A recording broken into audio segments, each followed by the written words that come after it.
Welcome to my YouTube channel. Candidate YouTube channel আপোনালোকক পুনৰবাৰ স্বাগতম জনাইছোঁ। যেহেতু আপোনালোকে ইতিমধ্যে গম পাইছে আমি এটা অল ইন ওয়ান জিকে স্পেশাল সিৰিজ আৰম্ভ কৰি আছোঁ। আমি প্ৰথম পাৰ্ট 1 আৰু পাৰ্ট 2 ভিডিঅ' ইতিমধ্যে আপলোড কৰিছোঁ আৰু আপোনালোকে খুব সুন্দৰভাৱে সহায় জনাইছে। মই প্ৰতিটো সিৰিজতে প্ৰতিটো খণ্ডতে মই কি কৰিছোঁ 10টাকৈ MCQ লৈ আহিছোঁ আৰু সেই MCQ বিলাক যেহেতু অল ইন ওয়ান জিকে স্পেশাল সিৰিজ গতিকে বিভিন্ন ধৰণৰ সাবজেক্টৰ পৰা থাকিব পাৰে কি সাবজেক্টৰ পৰা থাকিব পাৰে সেই বিষয়ে মই আপোনালোকক ইতিমধ্যে জনাই আহিছোঁ। যদি আপোনালোকে পাৰ্ট 1 আৰু পাৰ্ট 2 ভিডিঅ'বিলাক চোৱা নাই তেতিয়াহ'লে মোৰ ডেসক্ৰিপচনত লিংকছ থাকিব, সেই লিংকছত গৈ আপোনালোকে চাব পাৰিব। আৰু আজিৰ এই ভিডিঅ'টো যেহেতু পাৰ্ট 3 ভিডিঅ' গতিকে আশা কৰিছোঁ আপোনালোক খুব সুন্দৰভাৱে সহায় জনাব। লগতে মই খুব বেছি সময় নষ্ট নকৰি মই আজি এতিয়া এই ভিডিঅ'টো আৰম্ভ কৰিব বিচাৰিছোঁ। মাজলে খুব কম কোৱেশ্চনছ এই কাৰণে লৈ আহিছোঁ যাতে আপোনালোকৰ মাজত কনফিউজনৰ সৃষ্টি নহয়। আসলে একেদিনে আপোনালোকে যদি বহুত পৰিমাণে শিকিবলৈ যায় বা মই পঢ়াই থৈ যাওঁ তেতিয়া কি হ'ব আপোনালোকৰ মাজত নিজৰ মাজতে কনফিউজনৰ সৃষ্টি হ'ব। যিখিনি আপোনালোকে নোৱাৰে সেইখিনি মনত ৰখাত আপোনালোকৰ অসুবিধাৰ সৃষ্টি হ'ব নহয় জানো। সেইকাৰণে আসলে মই খুব কম কুৱেশ্চনছ লৈ আহিছোঁ, 10টা কুৱেশ্চনছ লৈ আহিছোঁ যাতে আপোনালোকে খুব সুন্দৰভাৱে মনত ৰাখিব পাৰে। এদিনত 10টাকৈ কুৱেশ্চনত যেতিয়া আপোনালোকে মনত ৰাখি যাব তেতিয়াহ'লেও আপোনালোকৰ প্ৰিপাৰেশ্যন লেভেল বহুত ভাল হৈ যাব। কাৰণ মই দিয়া ভিডিঅ'ছবিলাকৰ পৰা আপোনালোকে 10টা শিকিলে, আপোনালোকে কিবা কিতাপ এখনৰ পৰা লুচেন জিকেৰ পৰা শিকিলে 10টা এদিনত, তেনেকৈ ধৰণে আপোনালোকে যদি ৰিকল কৰি গৈ থাকে তেতিয়াহ'লে নিশ্চয় মই ভাবোঁ আপোনালোকৰ এটা প্ৰপাৰ প্ৰিপাৰেশ্যন ষ্টেজত আপোনালোকে পাবগৈ পাৰিব। গতিকে বৰ বেছি সময় নষ্ট নকৰোঁ।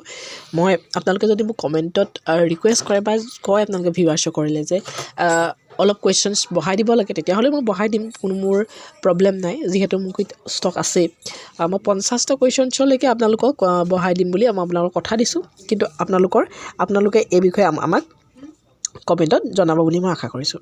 এতিয়া ফাৰ্ষ্ট অফ অল মই প্ৰথম কুৱেশ্চনটোলৈ যাব বিচাৰিছোঁ। যিহেতু বহুত বেছি সময় খৰচ কৰাটোৰ জ্ঞানতীৰ্থৰ মূল লক্ষ্য নহয়। জ্ঞানতীৰ্থৰ মূল লক্ষ্যটোৱে হৈছে সকলোবিলাক অসমৰ ল'ৰা ছোৱালীকে সমানে গুৰুত্ব দি সমানে একেলগে যাতে সকলোবিলাক আগবাঢ়ি যাব পাৰে তাৰ প্ৰতিয়ে জ্ঞানতীৰ্থ সদায় লক্ষ্য কৰে। ঠিক আছে, এতিয়া ফাৰ্ষ্ট অফ অল কুৱেশ্চনটো আমি যাওঁ। প্ৰথম কুৱেশ্চনটোত দিয়া আছে, আপোনালোকে নিশ্চয় দেখিছে, what is the least populous country in the world. কি কৈছে? Least populous country. ঠিক আছে, লিষ্ট পপুলাছ কাউণ্ট্ৰিৰ কথা কৈছে। বিশ্বৰ আটাইতকৈ কম জনবহুল দেশ কোনখন? চাওক, এই বিষয়ে জনাৰ আগতে আমি কি কৰিম, এইটো কুৱেশ্চনছৰ পৰা আৰু বেলেগ কুৱেশ্চন আহেনে আমি চাই ল'ম।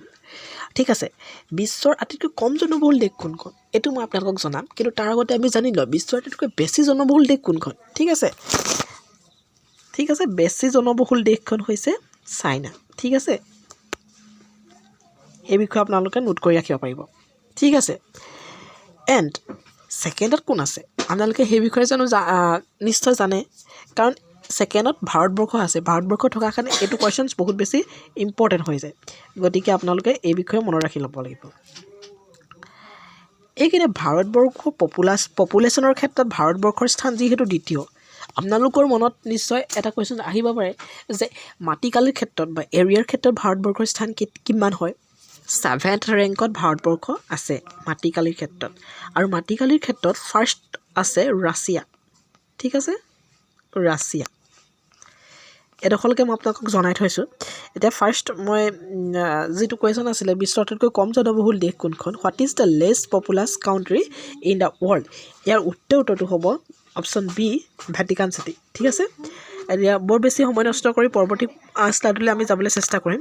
কুৱেশ্যন নম্বৰ 2 আছে, in terms of land area what is the largest country in the world. কি কৈছে? মাটিকালিৰ ভিত্তিত পৃথিৱীৰ বৃহত্তম দেশ কোনখন। এয়া দেখিছেনে, যিটো মই পূৰ্বৰ কুৱেশ্যনটোৰ লগত সংগতি ৰাখিয়ে মই এইটো কুৱেশ্যনৰ আনচাৰ দিবলৈ চেষ্টা কৰিছিলোঁ। সেই কুৱেশ্যনটোৱে ইয়াত দিছে, in terms of land area what is the largest country in the world. হয়নে? এইটো কুৱেশ্যনছ মই আপোনালোকক পুনৰবাৰ জনাব লাগিব জানো? নিশ্চয় নালাগে। যদি নালাগে আপোনালোকে এই কুৱেশ্যনটো মোক কমেণ্টত জনাব। ঠিক আছে, পৰৱৰ্তী শ্লাইডলৈ যাওঁ। পৰৱৰ্তী শ্লাইডত কুৱেশ্যন নম্বৰ 3 আছে, আৰু ইয়াত উল্লেখ আছে Andes mountain is found in. ঠিক আছে, এণ্ডিছ পৰ্বতমালা ক'ত আছে? হয়নে? এণ্ডিছ পৰ্বতমালা ক'ত আছে এই বিষয়ে জানিবলৈ যোৱাৰ আগতে মই আপোনালোকক অন্য এটা কথা ক'ব বিচাৰিম। ৱৰ্ল্ডৰ আটাইতকৈ দীঘল লংগেষ্ট মাউণ্টেইন কি বুলি আহিব পাৰে, আৰু তাৰ শুদ্ধ উত্তৰটো কি হ'ব জানেনে আপোনালোকে?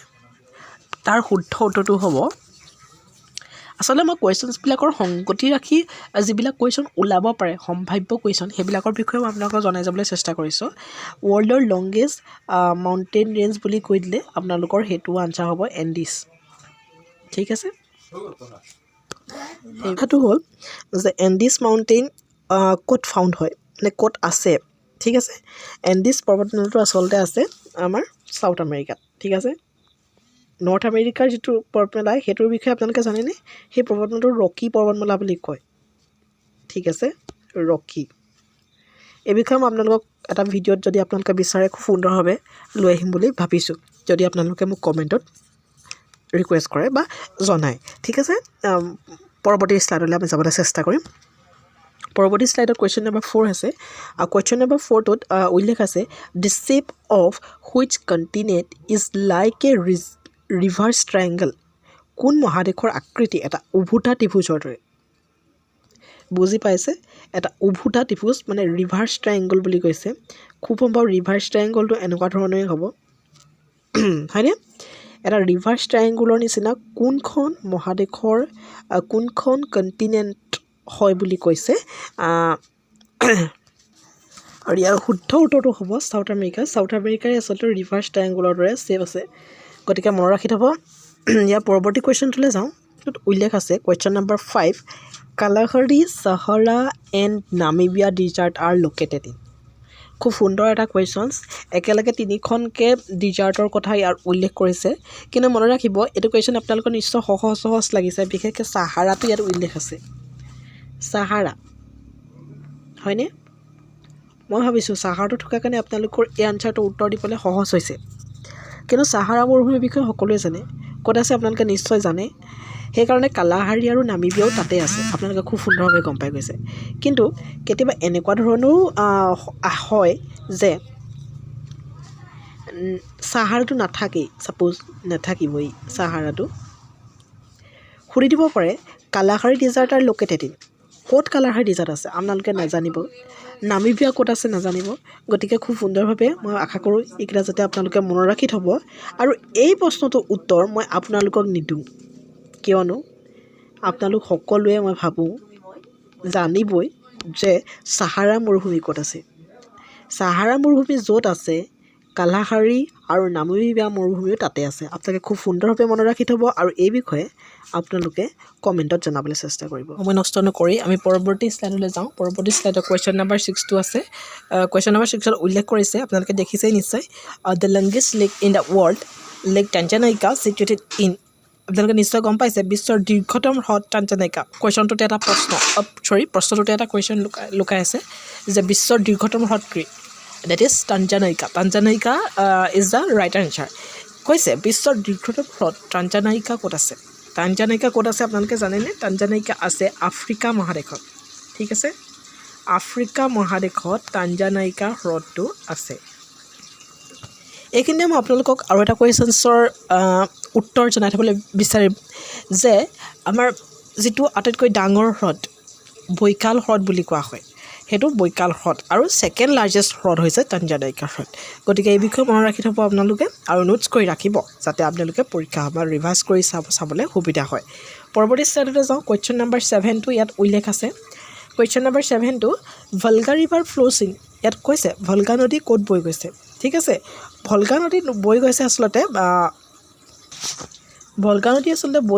ৰাছিয়া ইয়াৰ শুদ্ধ উত্তৰটো হ'ব option A will be the correct answer ৰাছিয়াত ভলগা নদী বৈ গৈছে পৰৱৰ্তী শ্লাইডলৈ যাওঁ question number 8 what is the highest peak of ইউৰোপৰ আটাইতকৈ ওখ শৃংগটো কি আৰু ইয়াৰ শুদ্ধ উত্তৰটো হ'ব option B will be the correct answer Mount Kilimanjaro ঠিক আছে মাউণ্ট কিলিমাঞ্জাৰো হৈছে আফ্ৰিকাৰ শুদ্ধ উত্তৰ আৰু Mount Elbrus is the correct answer for ইউৰোপৰ আটাইতকৈ ওখ শৃংগটো হৈছে মাউণ্ট এলবাৰ্ছ মাউণ্ট কিলিমাঞ্জাৰো হৈছে আফ্ৰিকা মহাদেশৰ ওখ শৃংগ ঠিক আছে আমি নৰ্থ আমেৰিকা আৰু চাউথ আমেৰিকাৰ বিষয়ে ইতিমধ্যে পঢ়ি আহিছোঁ মাউণ্ট এভাৰেষ্ট হৈছে এছিয়াৰ ওখ শৃংগ ঠিক আছে পৰৱৰ্তী শ্লাইডলৈ যাওঁ খুব বেছি সময় নষ্ট নকৰি question number 9 physically the continent of Europe is separated from Asia বা প্ৰাকৃতিকভাৱে ইউৰোপ মহাদেশৰ পৰা এছিয়া মহাদেশক কোনে পৃথক কৰিছে আৰু ইয়াৰ শুদ্ধ উত্তৰটো হ'ব option C will be the correct answer. অৰ্থাৎ ইউৰাইল মাউণ্টেইন আৰু ইউৰাল ৰিভাৰে ফিজিকেলি প্ৰাকৃতিকভাৱে ইউৰোপ মহাদেশৰ পৰা এছিয়া মহাদেশক কি কৰিছে পৃথক কৰিছে। ঠিক আছে, পৰৱৰ্তী কুৱেশ্যনছলৈ যোৱাৰ আগতে আমি ইয়াৰ শুদ্ধ উত্তৰটো আমি মাৰ্ক কৰি দিছোঁ যাতে আপোনালোকৰ খুব সুন্দৰভাৱে বুজি পায়। যিহেতু ইউৰাল পৰ্বতমালা আৰু ইউৰাল ৰিভা দুইটা আছে, গতিকে আপোনালোকে এই বিষয়ে যাতে কনফিউজন নহয় এনেধৰণে থাকিব। দুইটা যদি থাকে কেতিয়াবা হয়তো এটাও থাকিব পাৰে, ইউৰাল পৰ্বতমালা থাকিব পাৰে, তেতিয়া ইউৰাল ৰিভা নাথাকে, তেতিয়া অকল ইউৰাল পৰ্বতমালা ইউৰাল মাউণ্টেইন কাৰেক্ট আনচাৰ হ'ব। কিন্তু ইয়াত যিহেতু দুইটাই উল্লেখ আছে গতিকে হ'ব বোথ অফ দ্য এবভ। ঠিক আছে, পৰৱৰ্তী কুৱেশ্যনটোলৈ যাওঁ, কুৱেশ্যন নম্বৰ 10। আৰু আজি আমাৰ ভিডিঅ'টোৰ শেষৰটো কুৱেশ্যনছ, আৰু শেষৰটো কুৱেশ্যনত উল্লেখ আছে Gobi, Thar and Arabian deserts are located in which continent. নিশ্চয় এইটো জানেই আপোনালোকে, আমাৰ এছিয়া মহাদেশতে গোবি, থৰ আৰু আৰবিয়ান ডিজাৰ্টছ আছে। গোবি মৰুভূমি চাইনা আৰু মংগোলিয়াত আছে, আপোনালোকে জানে। থৰ মৰুভূমি আমাৰ ৰাজস্থানত আছে, আৰু আৰবিয়ান মৰুভূমি আৰৱত আছে। ঠিক আছে, গতিকে আজিৰ ভিডিঅ'টো ইমানেই। আশা কৰোঁ আপোনালোকে ভিডিঅ'টো চাই ভাল পালে, আৰু ভিডিঅ'টো চাই যদি ভাল পালে নিশ্চয় আপোনালোকে লাইক এটা কৰিব, শ্বেয়াৰ এটা কৰিব, ছাবস্ক্ৰাইব কৰিবলৈ চেনেলটো নাপাহৰে যাতে আপোনালোকে মোৰ আগন্তুক ভিডিঅ'সমূহৰ ন'টিফিকেশ্যনসমূহ খুব সুন্দৰভাৱে পাই থাকে। Thank you so' much, bye by.